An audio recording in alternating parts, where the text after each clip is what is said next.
여러분 안녕하십니까? 오늘이 토요일이죠. 토요일 오전 11시가 아니라 10시 17분을 가리키고 있습니다. 내가 전번에 여러분들한테 체육인을 하리라고 이제 예고를 했잖아요. 근데 이번에는 마라톤 선수 손기정에 대해서 얘기를 하려고 합니다. 손기정. 이분이 이제 세상을 떠난 지 좀 오래됐죠. 네, 손기정. 이분입니다.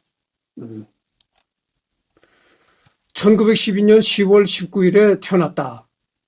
그래서 평안북도 의주구 광선면 민포동에서 태어났고, 여기가 지금 어디냐면 평안북도 신의주시 민포동에서 태어났다는 겁니다. 여러분 신의주라고 알잖아요. 신의주가 압록강변의 도시잖아요. 그렇게 압록강변 도시인 신의주에서 태어났다 이런 얘기죠. 사망은 2002년 11월 15일 90세에 사망했다. 서울특별시 강남구 일원동 삼성서울병원에서 이제 사망했다고 합니다. 밀양손씨네, 밀양손씨.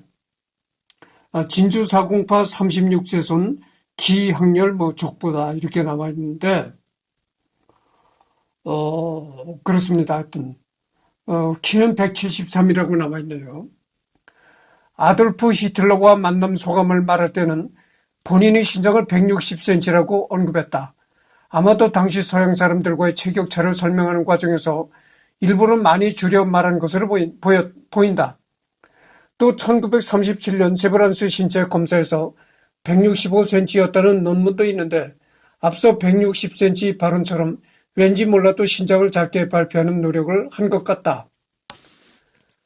실제로는 80대 고령의 나이에 줄었는데도 170cm 황영조와 대등했기에 선수 시절의 신장은 이보다 더 컸을 것이다. 김구와 같이 선 사진에서도 거의 차이가 나지 않는 걸 보면 젊은 시절 키는 178cm에서 180cm 정도로 추정된다. 그래서 이 손기정에 대해서는 여러 가지 키가 정보가 엇갈린 정보들이 많다는 거죠. 예를 들어서 자기가 독일의 히틀러와 악수를 했는데, 그때 자기가 키가 160cm였다 이렇게 말했다는 겁니다. 근데 이거는 서양인과의 체격 차이를 설명하는 과정에서 자기 키를 너무 줄여서 얘기한 것 아니냐 이런 생각을 한다는 것이죠. 근데 1937년 세브란스 신체 검사에서 발표한 것을 보면은 165cm였다고 그렇게 나와 있다는 겁니다. 그런데 이 손기정이 80대 노인이 되었을 때 170cm 황영조와 이렇게 같이 있는 것을 보면은 황영조와 키가 대등했다는 것입니다. 그러니까 80대 노인의 키가 170cm인 황영조 선수와 키가 대등했다는 것을 보면은 사람이 나이가 들면 키가 줄어들거든요. 키가 줄어들 가능성을 생각해도 젊었을 때는 한 178, 그 정도의 키가 되지 않았을까 이렇게 추정이 된다는 거죠.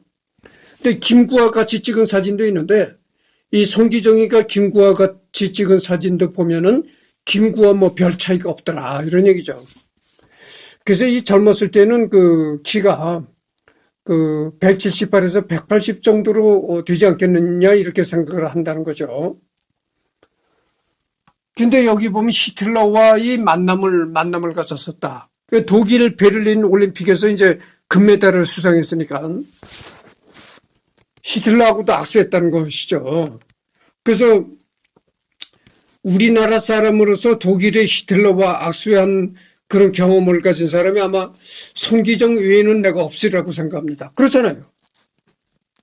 히틀러가 제2차 세계대전을 일으킬 때만 해도 우리나라 사람이 어떻게 독일의 유력 정치인과 어떻게 악수할 그런 기회가 적었었거든요.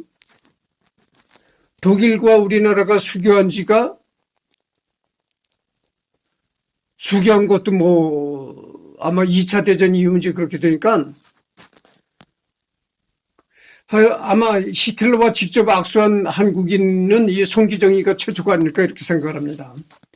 틀릴 수도 있을 것입니다만 정확한 자료를 검토 안 하고 내가 이제 생각되는 대로 이렇게 얘기를 하니까 틀릴 수도 있겠는데 내가 생각하기엔 그런 것 같아요. 조선 사람으로서 히틀러와 악수한 것은 손기정이가 처음이었을 것이라고 생각합니다. 그 다음에가 이제 그 학력은 양정 고등고등학교를 졸업했고, 고등고등학교라는 게 이게 그 지금으로 말하면 고등학교입니다. 보성전문학교. 보성전문이라는 게 어디냐면은 고려대학교 전신이죠. 고려대학교를 예전에 보성전문이었습니다. 보성전문학교 상과를 수료했다. 그 다음에 일본의 메이지대학 전문부 법학과를 졸업했다. 그 뭐 학력도 이 손기정이가 지금 살았으면은 뭐 110세 된 그런 나이인데 그 시대에 메이지대학 법학과까지 졸업했으니까 학력도 상당한 사람이었죠. 내가 언젠가도 얘기를 했지만 이 손기정 시대는 말이죠. 고등보통학교만 졸업했어도 사회에서 굉장히 그 인텔리 대접을 받던 그런 시대였습니다. 그런 시대에 메이지 대학을 졸업했으니까 뭐 학력이 상당했던 사람이죠. 가족은 이제 증조 할아버지 손종일, 할아버지 손재기, 큰아버지 손태후, 아버지 손인석, 그 다음에 어머니 김봉영, 형 손기만, 뭐 배우자 강복신, 1916년에서 태어나가지고 1944년에 사별했다. 배우자 강복신. 일제강점기 조선인 육상선수, 체육인이자 손기정의 첫 아내이기도 하다. 이렇게 나왔습니다. 1916년에 평안남도 평양부에서 강용석의 7남매 중 딸로 출생했다. 이렇게 나옵니다. 그래서 손기정의 부인인 강복씨는, 이 손기정의 부인인 강복씨는 동덕고등학교에서 체육교사를 지냈다는 겁니다. 동덕고등학교가 현재 동덕여고죠. 현재 동덕여고에서 체육교사를 지냈다. 이런 얘기입니다. 그러다가 1939년에 손기정과 결혼했다. 29살이던 1943년 5월에 간염으로 사망했다. 이렇게 나옵니다. 이후 손기정은 김원권의 동생 김원봉과 재혼한다. 이렇게 나왔네요. 세계의 결혼, 강복씨는 누구인가? 베를린 올림픽 이후 가장 달콤한 순간이라면 단연 결혼이 아니었을까 싶다. 1939년 마라톤 왕의 결혼은 장안이 들썩할 정도로 화제를 뿌렸다. 당대 조선 최고의 여자 육상 스타이자 신여성이었던 강복신이 바로 손기정의 아내가 됐다. 여자 육상 200m와 멀리뛰기 조선 기록 보유자였던 강복신은 평양 부호의 딸로 일본 유학 후 서울 동덕여고 체육교사로 일하다가 손기정과 결혼했다. 그러니까 이 손기정의 아내 강복씨는 육상 선수였다는 것이죠. 200m 달리기 육상 선수였다 이겁니다. 일본 니카이도 여자 체육 전문학교 유학생 출신인 그는 조선일보 고봉호 기자의 소개로 손기정을 만났다. 고 기자의 특정 보도로 세상에 알려진 두 사람의 결혼 소식은 장안의 화제였다. 매스컴은 당대 최고의 육상 스타 플레이어 출신의 결혼을 대대적으로 보도했고 인기 잡지 삼천리는 두 사람의 신혼 가정을 방문해서 달달한 뉴스를 보도하기도 했다. 아쉽게도 단란했던 결혼 생활은 오래가지 못했다. 강복씨는 억척 같은 신여성의 삶을 사느라 건강을 돌보지 못해 1944년 급성 간염으로 유명을 달리하고 만다.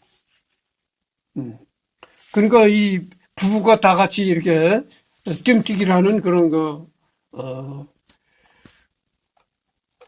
체육인이었다 이거죠. 근데 최욱인이었고 또 최욱이님과 동시에 두 부부가 다 인텔이었다고 하죠. 그래서 이 손기정의 부인도 뭐 일본 니카이도 여자 체육 전문학교를 졸업했던 유학생이었고 또 동덕여고에서 체육교사로 있었던 여성이니까 뭐 두 부부가 상당히 그 체육인이자 인텔이었다 이렇게 말할 수가 있습니다.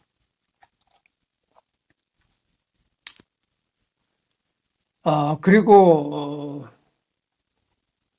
배우자 강복신, 장인은 강용석, 딸 손문영, 아들 손정인, 배우자 김원봉, 이제 둘째 부인이죠. 배우자 김원봉, 장인 김태규, 처남 김원용, 김원권 이렇게 나오네요. 이 두 번째 부인도 이제 그 1972년에 사별했다. 이런 얘기네요.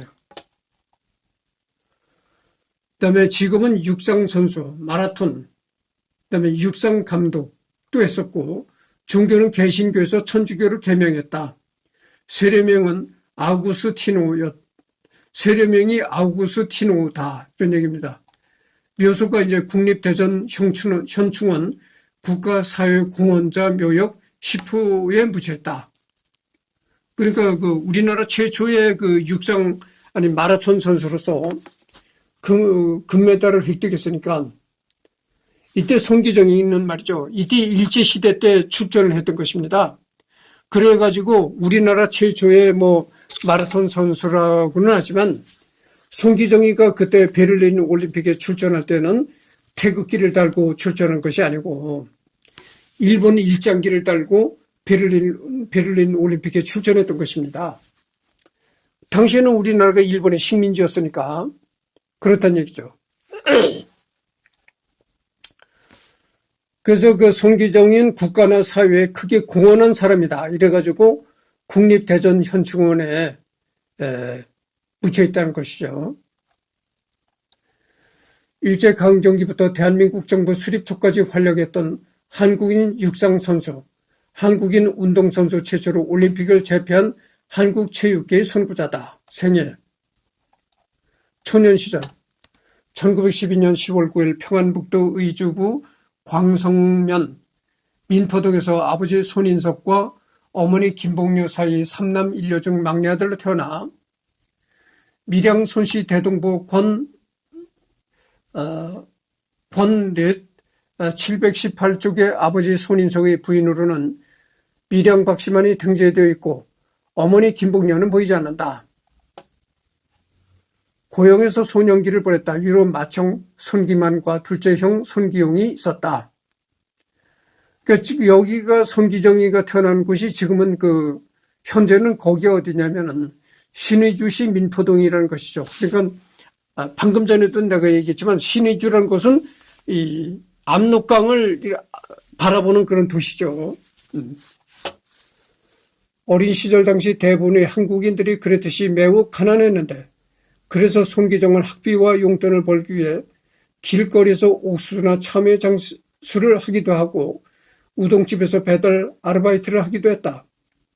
손기정은 이 당시에 호떡을 매우 좋아했으나 당시 호떡이 꽤 비싸서 많이 사 먹을 수가 없었다고 해고하기도 했다. 손기정도 가난했다는 것이죠. 뭐 당연하죠. 이때 조선 사람으로서 부자로 산 사람이 몇 사람이나 있었겠어요. 조선 사람으로서 부자로 살았다는 것은 우리나라가 일본한테 국가를 넘기는데 공헌을 했던 이완용이라든가 이런 사람들이나 부자로 살았겠죠. 그 이외에는 부자로 산 사람이 없습니다. 다 가난했죠. 그래서 손기정도 예외가 아니고 그래서 길거리에서 옥수수, 참외 이런 거를 팔았다 이런 얘기입니다. 집과 학교가 2km 거리에 있었는데 2km라면은 오리죠. 오리 정도 거리에 있었는데 어린 시절부터 그 거리를 매일 달려서 학교를 통하겠다고 합니다. 학교와 손기정의 집과는 한 오리의 거리가 있는데 그 오리 거리를 매일같이 뛰어서 다른 박질에서 학교에 가고 또 집에 왔다 이런 얘기죠.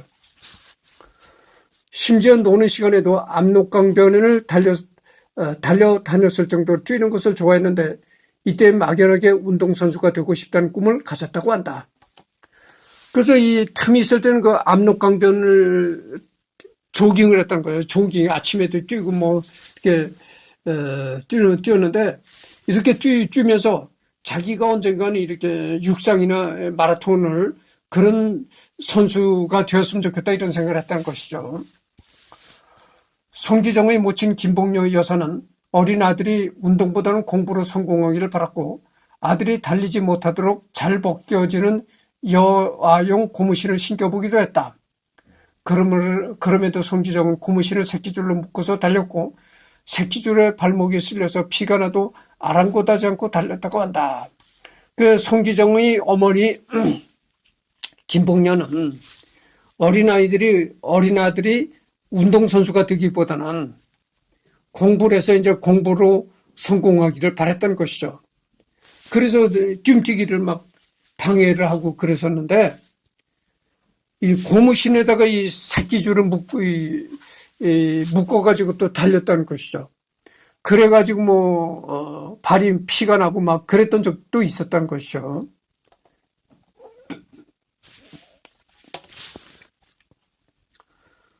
이런 손기정의 재능을 눈여겨본 당시 단임 교사였던 이일성이 손기정에게 육상 선수가 될 것을 권했고 약죽 보통학교 5학년 때부터 육상 선수로 활약했다. 고향 신의주에서 열린 육상대회 장거리 종목에서 1위를 다툴 정도로 실력 있는 선수였다. 그래서 이 손기정이가 이렇게 아주 뛰기를 좋아하고 또 재능도 있었다. 그래가지고 가만히 보니까 손기정이가 재능이 있더라고요. 아주 재능도 있고 거기에 취미가 대단했더라.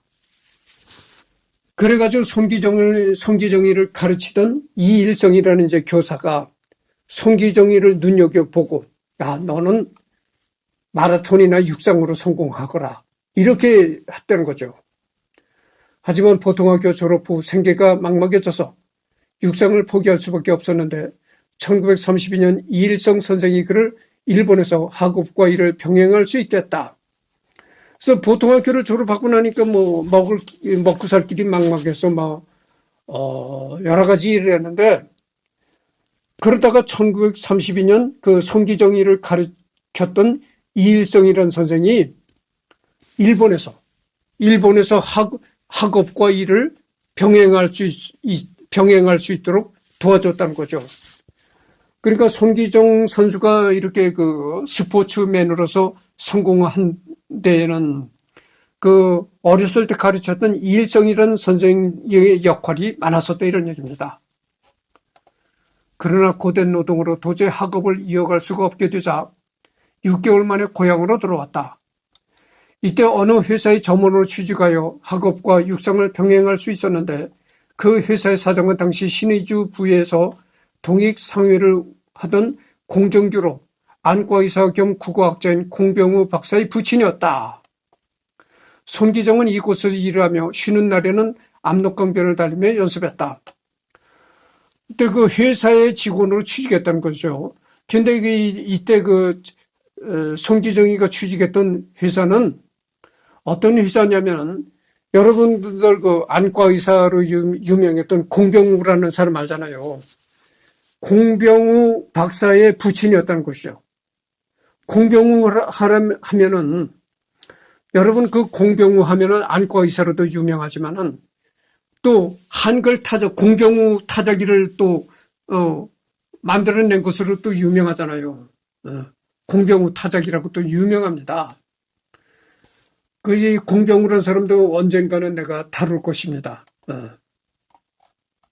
사람이 이제 공병우죠. 이 사람이 이제 여기도 나왔네요. 쇠볼식 타자기를 개발했다. 그러니까 한글 타자기를 최초로 개발한 사람이 공병우입니다. 그래서 지금도 공병우 안과 의원이 있습니다. 여러분 종로에 가면은 종로 대로변에 종로 3간제 했던 종로 3가 대로변에 공병우 안과라고 있습니다. 나도 예전에 공병우 안과에 가서 공병호 안과에 가서 그 눈을 진찰을 받고 이랬던 적이 있어요. 지금도 있으라고 생각합니다. 그 종로 3가 대로변에 공병호 안과라는 병원이 있어요. 1932년 경성부에서 열린 제2회 동아 마라톤에 출전했는데 서울의 복잡한 지리를 몰라서 삼각지 로터리에서 길을 잃었고 아쉽게 2위를 했다. 그러나 이 경기 이후 인생이 바뀌었는데 당대에 걸출한 마라토너들이 배출된 양정고등보통학교에 입학할 수 있게 되었다. 1932년 경성에서, 그때는 서울을 경성이라고 했죠. 일제시대 때인데 경성에서 이제 동아 마라톤이 열렸는데 그때 손기정이가 나가서 손기정이가 이 서울지를 잘 몰랐다는 거죠. 그래가지고 그 삼각지 로터리에서, 삼각지 로터리가 복잡하잖아요. 여러분들 그 삼각지 로터리 가보세요. 길이 여러 갈래고 복잡합니다. 거기서 길을 잃어가지고 아깝게 2위에 머물렀다는 것이죠. 근데 일이 계기가 돼가지고, 양정고등보통학교에 입학하게 됐다. 언젠가도 내가 얘기했지만 고등보통학교라는 건 지금으로 말하면 고등학교입니다. 그래서 이 양정고등보통학교가 어떤 학교였었냐면은 이름난 마라톤 선수를 배출한 마라톤으로 유명했던 고등학교입니다. 그래서 아주 이름난 그 마라톤 선수들을 배출한 양정고등보통학교에 입학하게 되었다 이런 얘기죠. 손기정이가. 당시 양정고등보통학교 육상부 중장거리팀은 한반도 내에서만 유명했지만 기록만 보면 세계적 수준이라고 한다. 운동에 전념할 수 있는 기반이 마련되자 더욱 마라톤 훈련에 매진했고 그 결과 이듬해 제3회 동아 마라톤에서 우승을 차지했다. 그래서 양정고등보통에 입학하게 되니까 뭐 더욱더 그 마라톤 훈련에 매진하게 되었다 이런 얘기죠.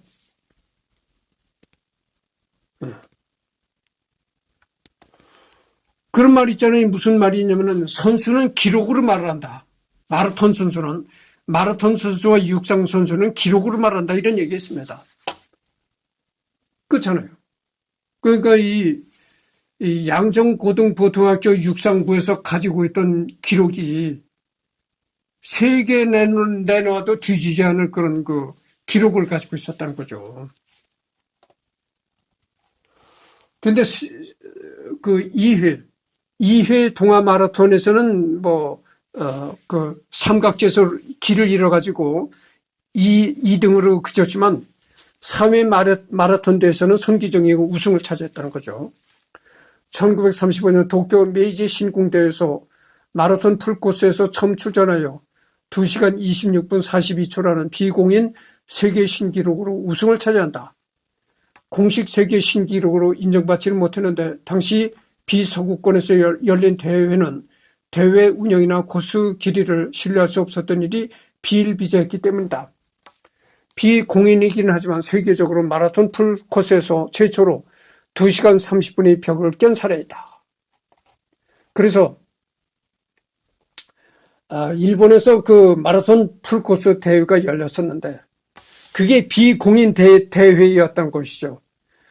비록 비공인 대회였지만 그 대회에서 손기정이가 마라톤 기록 최초로 2시간 30분의 벽을 깬 사람이라는 거죠. 그러니까 이 손기정이는 타고났다는 거죠. 아주 뭘 잘하면 그러잖아요. 아니, 넌 타고났구나, 아주. 세상에 너가 나올 때 마라톤 선수로 타고났구나, 이런 식이 되는 거죠. 그러니까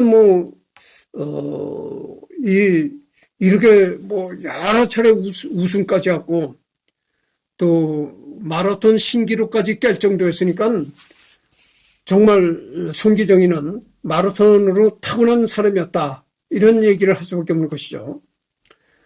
그리고 이듬해 열린 조선 육상 경기 대회에서도 역시 1위를 차지하며 단번에 장거리 육상이 기대주로 떠올랐다. 이 당시 13개의 대회에 출전하여 10번의 우승을 차지했다. 여러분, 이게 대단한 겁니다. 확률적으로 보십시오. 마라톤 대회에 마라톤 대회에 13번을 출전했는데 10번을 우승했다는 겁니다. 이게 대단하죠. 여담으로 메이지 신궁대회 마라톤 종목은 손기정을 시작으로 이후 세계 대회 연속으로 한국인들이 1위 자리를 내주지 않았다. 1935년 손기정, 1937년 유장춘, 1939년 오동우가 그 주인공들이다. 그러니까 메이지 신궁 마라톤 종목은 말이죠. 이 세계 대회를 연속적으로 이 메이지 신궁 마라톤 대회를 연속적으로 한국인이 1등을 차지했다 이거죠. 1935년은 손기정, 1937년은 유장춘, 1939년은 오동우가 우승을 했다. 그러니까 메이지 신궁 마라톤 그 대회에서 3번이나 한국인이 이렇게, 그땐 조선이라고 했죠. 조선인. 대한민국이라는 나라가 이제 만들어지기 전이니까 조선인이라고 했는데, 이렇게 조선인들이 마라톤에 아주 능했다 이런 얘기가 되는 겁니다.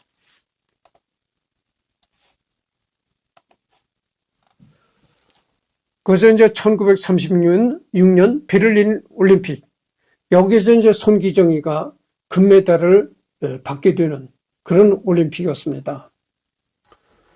그래서 1936년 베를린 올림픽 마라톤 경기 당시 나치 독일의 기록 영상,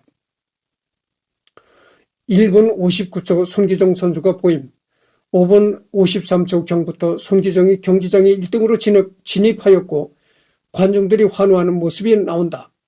6분 53초경에 남승용이 입장하는 모습도 보인다. 한편 씁쓸하게도 해설위원은 일본의 기테이손, 그리고 또 다른 일본인 선수 남이라고 외친다. 이때 그 중계방송 해설위원도 일본인이었다는 것이죠.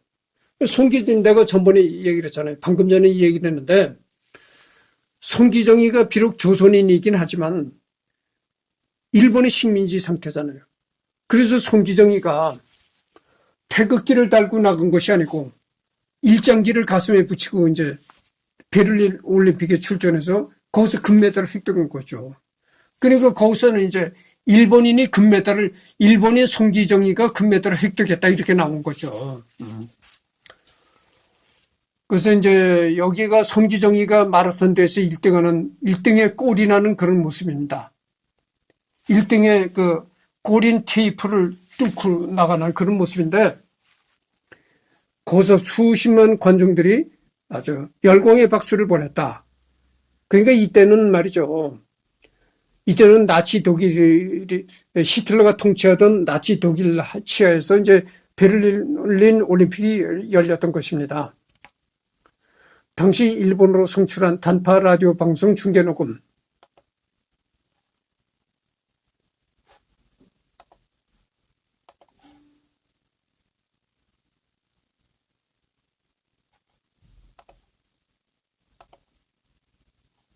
하여튼 지나가도록 하겠습니다. 이게 이제 손기정이가 베를린 올림픽에서 고린 지점의 테이프를 뚫고 지나가는 1등으로 확인되는 순간이 있죠. 1936년 베를린 올림픽 출전 당시 모습이죠. 깡마른 모습인데, 여러분들 마라톤 선수는 이제 노인이 되었을 때 손기정이는 이제 살집이 붙고 이제 그랬었지만은 이렇게 베를린에 출전했던 손기정이는 깡마른 모습이었습니다. 여러분 마라톤 선수가 이렇게 비만한 마라톤 선수 봤습니까? 마라톤 선수가 비만하면 뛰기를 못한 겁니다. 항상 이 마라톤 선수들은 깡마르죠. 깡마른 체격이 뛰는 겁니다. 그래서 이때 손기정이는 깡마른 체격이었지만 후일에 그러니까 현장 스포츠에서 은퇴한 그런 노인이 되었을 때는 이렇게 살집이 많이 붙었고 이런 모습이었다 이런 얘기죠. 이후 1936년 베를린 올림픽 마라톤 경기에 동갑내기자 양정고등고등학교 동기였던 남승용과 베를린 올림픽 대표 선발전에 참가했다. 일본 육상계에서는 당연히 순수 일본인을 뽑고 싶어 했겠지만 실력자라는 것에 이견이 없는 손기정과 남승용을 떨어뜨리기에 눈치가 보여서 대표팀으로 발탁한다. 그래서 일본에서는 말이죠. 일본에서는 손기정이와 남승용이가, 이 남승용이도 뭐 3위로 동메달을 받았는지 은메달을 받았는지 아마 그래요. 그러니까 1등과 뭐 2등이나 3등 이런 걸 다 조선인이 차지했다고죠. 물론 일장기를 달고 출전하긴 했지만. 그럼 왜 일본이 진짜 일본인을 출전시키지 식민지 조선인을 거기다 출전시켰느냐. 일본으로서는 이만한 뜀뛰기 재능을 가진 인물이 없었다고죠. 그러다 보니까 이 손기정이와 남승용이를 베를린 올림픽으로 보냈는데 거기서 우승을 다 차지했다는 거죠. 손기정과 남승용이가 다 차지했다고죠. 헌데 일본 육상계는 4년 전 1930년 로스앤젤레스 올림픽 당시 일본 국적으로 출전했던 조선인 선수 김은배, 권태하가 일본 선수의 페이스 메이커를 해주려던 전략을 무시하고 각각 6위, 9위에 랭크되었던 악몽이 있어서 일본 육상팀은 이 대회에서는 반드시 일본 선수를 많이 뽑으려고 했다. 그래서 이 베를린 올림픽에 출전한 선수는 일본인 중에서 이 선출하려고 무척 애를 썼다는 거죠. 그러나 이 손기정이와 남승용이는 원래 이 실력이 출중했기 때문에 어쩌할 도리가 없었다. 그런 얘기입니다. 그런 대표 선발전에서 1위의 남승용, 2위의 손기정이 랭크되자 일본 대표팀은 억지를 부려서라도 이 둘을 탈락시키려는 속셈으로 수작을 벌였다. 일단 올림픽 선수 출전 인원은 3명이 있기에 모두를 탈락시킬 수는 없었다지만 일본 국내 최초 선발전의 1등 기록이 2시간 35분이라는 평균보다 저조한 성적 때문이라는 표면적 이유를 들어 현지에서 컨디션을 조절을 하고 쉬어도 모자랄 판에 일본 육상팀의 억지로 3위 후보 스즈키 히로시게에 더해 4위를 한 후보 시와쿠 타마오를 예비 후보로 선발시켜 현지에 보낸 이후 전대미문이 2차 선발전 현지 테스트를 열었다. 당시 멀리뛰기 대표였던 어느 일본 선수가 일본 육상팀이 조선인들 중 하나를 떨어뜨리려고 하고 있다는 풍문을 둘에게 전해주는 등 어느 정도의 수작이 개입한 것은 확실해 보인다.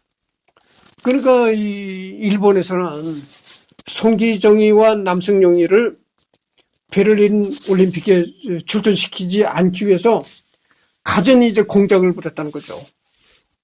그렇지만 어느 정도 수준이라면 공작을 부려서 뭐 이 일본인을 출전시켰겠지만 이 손기정이와 남승용의 실력이 워낙 출중했으니까 뭐 어떤 공작에도 어쩔 도리가 없었다 이런 얘기죠. 그러나 그렇게 꼼수를 부리고도 레이스 내내 일본인 선수 2명이 이들을 따라잡지 못하자 일본 선수들은 몰래 코스를 이탈하면서 지름길로 가는 반칙까지 저질렀고 이를 본 손기정과 남승용은 분노하며 반드시 이기자고 다짐하고 달렸다고 한다. 그러니까 일본인 선수는 말이죠. 이 손기정과 남승용이를 억지로라도 꺾기 위해서 몰래 심판 몰래 이 지름길로 달렸다는 거죠. 그거를 알고 나서 이 손기정이와 남승용이가 그걸 알고 나서 더욱 분개했다. 우리가 반드시 저놈들의 수작을 꺾어야 된다. 결국 2차 선발전에서도 손기정과 남승용은 사이좋게 1위를 나눠 가졌다. 한편 일본 위키피디아에서는 2차 선발전에서 남승용이 3위를 했다고 기록했다. 여기서는 후수라는 타마오의 지름길 주파를 남승용이 목격하여서 분노하였다고 서술하고 있다. 여기에 오히려 현지 테스트 도중 일본 내 최종 선발전에서 3위를 했던 후보 스즈키가 중도 기권해 버림으로써 일본의 입장에선 재발등을 찍어내린 격이 되어버렸다. 여담으로 지름길로 왔으면서도 늦게 들어온 일본 선수에게 남승용은 뺨따기를까지 날리며 격분했다고. 아니 그렇게 공작을 꾸미면서 지름길로 몰래 지름길을 달려서 왔음에도 불구하고 남승용보다 뒤떨어졌더라 이거야. 그러니까 이 남승용이 확 머리끝까지 치올라가가지고 몰래 그렇게 심판 몰래 지름길로 왔음에도 불구하고 남승용보다도 못했다 이거죠. 남승용이 화가 나서 일본 선수를 비싸대기를 때렸다는 거죠. 시원시원하고 활발한 송기정에 비해 남승용은 조용하고 차분한 성격이었다고 전해지는데 그럼에도 불구하고 저렇게까지 했을 정도면 화가 얼마나 났을지 짐작할 수가 있다. 이 송기정은 성격이 시원시원하고 활달했다는 거죠. 그 반면에 이 남승용이는 그렇게 송기정과 같은 그런 성격이 아니었었고 차분하고 조용한 성격이었다는 거죠. 운동선수이기는 했지만 남승용은 성격이 조용하고 차분했었다 이 말이죠. 그렇게 조용하고 차분했던 남승용이가 화가 머리 끝까지 치밀어 올라가지고 일본 선수 뺨을 때릴 정도였으니까 그게 오죽했겠느냐 이 말이죠. 오죽 그 당시 남승용이가 분노가 하늘 끝까지 치밀어 올랐는지 생각할 수가 있다는 거죠. 그렇잖아요. 심판 몰래 지름길로 왔는데 심판 몰래 지름길로 달려왔음에도 남승용이를 꺾지 못했다 이거죠. 그러니까 야 이놈들 참 말이야 이 치사한 놈들 이러면서 일본 선수의 뺨을 때렸다. 근데 그 뺨을 때린 남승용 선수가 평소에는 조용하고 아주 온화한 성격의 남승용이었다. 그렇죠. 1936년 일본 대표팀 마라톤 출전 선수 손기정, 남승용, 시와쿠 타마오 3인으로 결정되었다. 당연히 일본에서는 조선인들이 대일본 제국의 대표라는 것이 말이 되느냐라는 반발의 목소리가 있었지만 이 둘이서 별말 없이 실력으로 찍어내려주니 그런 의견은 쏙 들어갔다. 일본에서도 조선인들이 어떻게 일본인 중에서도 좋은 선수들이 많은데 어떻게 조선인을 베를린 올림픽에 출전시키느냐. 이래가지고 일본 국민들도 반대하는 의견이 많았었다고죠. 그러나 아까도 내가 얘기지만 이 손기정이와 남승용이가 실력이 워낙 출중했기 때문에 어쩔 도리 없었다 이 말입니다. 그러니까 이 손기정이와 남승용이가 얼마나 마라톤에 특출한 재능을 가졌는가. 물론 뭐 노력도 많이 했겠지만 타고난 재능을 가졌는 걸 알 수 있습니다. 이것이 이제 그 베를린 올림픽에 출전할 그러니까 스타트 마라톤의 스타트 지점인데요. 뭐 많이들 뛰죠. 근데 이게 바로 이제 손기정입니다. 이 모습이. 1936년 베를린 올림픽 마라톤 출발 사진. 맨 왼쪽에서 달리는 382번 선수가 손기정이다. 이 382번 선수가 이제 손기정이라는 거죠. 그래서 뭐 내가 아까도 얘기를 했지만 이 손기정 선수가 그 늙어서는 이제 그 살집이 붙고 살이 붙고 이랬지만 이때는 상당히 깡마른 체격이었다 이렇게 얘기를 합니다. 거듭되는 얘기지만 이 마라톤 선수가 이렇게 비만한 선수 봤습니까? 이 마라톤 선수는 다 이렇게 깡마릅니다. 장거리를 뛰는 이런 선수이기 때문에 몸이 비대하면 뛰지 못하죠. 그러니까 이 마라톤 선수는 몸이 가볍습니다. 그러니까 깡말랐죠. 이후 8월 9일 열린 올림픽 본선 경기에서 2시간 29분 19초 2로 당시 올림픽 신기록을 기록하며 금메달을 획득했다. 같이 출전한 남승용은 동메달을 획득했다. 그러니까 남승용은 동메달, 손기정은 금메달 이렇게 됐네요. 그때 당시 은메달은 어니 하퍼라는 영국인 선수가 획득했다. 그러니까 1등은 손기정, 2등은 영국 선수, 3등이 남승용 이렇게 됐다는 거죠.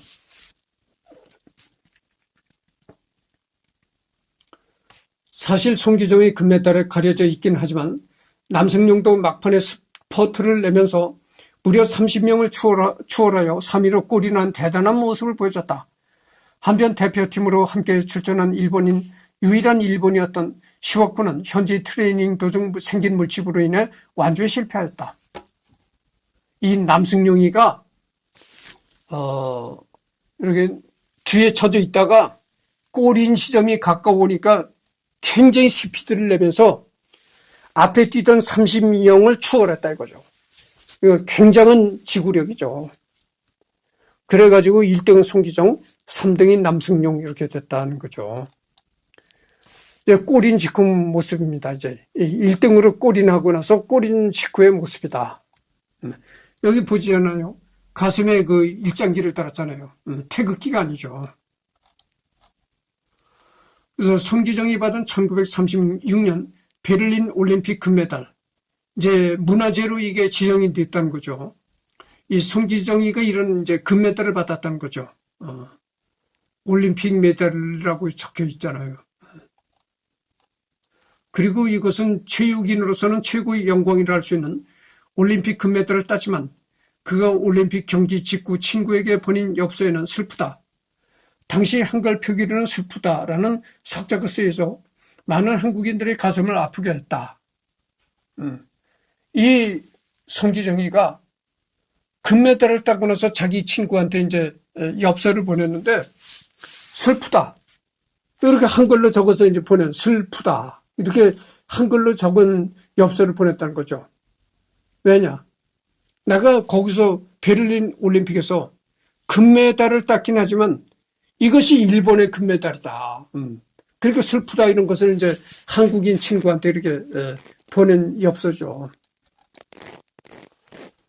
그래서 이제 이게 시상식 장면인데 여기가 이제 송기정, 이게 남승용 이렇죠 이제.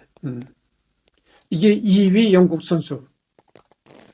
시상식 사진을 보면 1위와 3위로 각각 단상에 올라선 송기정과 남승용 모두 어두운 표정을 지은 채 고개를 푹 숙이고 송기정은 묘목 가슴의 일장기를 가리고 있다.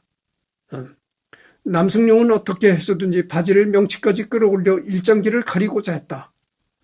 인생에서 가장 기뻐해야 할 날에 오히려 슬픔에 사무친 나라 이런 두 청년의 감정이 그대로 전해져 오는 한국인이라면 누구나 콧날이 시큰둥해질 만한 사진이다. 은메달을 수상한 뒤 영국 선수의 밝은 표정과 대조적이다. 동메달을 차지했던 남승용은 훗날 기정이가 우승해서 금메달을 땄다는 사실보다 묘목을 받아 그것을 일장기를 가릴 수 있다는 것에 일장기를 가릴 수 있다는 것이 그렇게 부러울 수가 없었다라고 해고했다. 그래서 이렇게 이게 화분을 받고 송기정이가 화분을 받고 그 화분으로 왼쪽에 있는 일장기를 가렸다 이겁니다. 그래서 오늘은 마라톤 선수 송기정에 대해서 얘기를 했습니다. 그래서 지금 43분을 경과했는데요. 다음 회에 또 계속하도록 하겠습니다.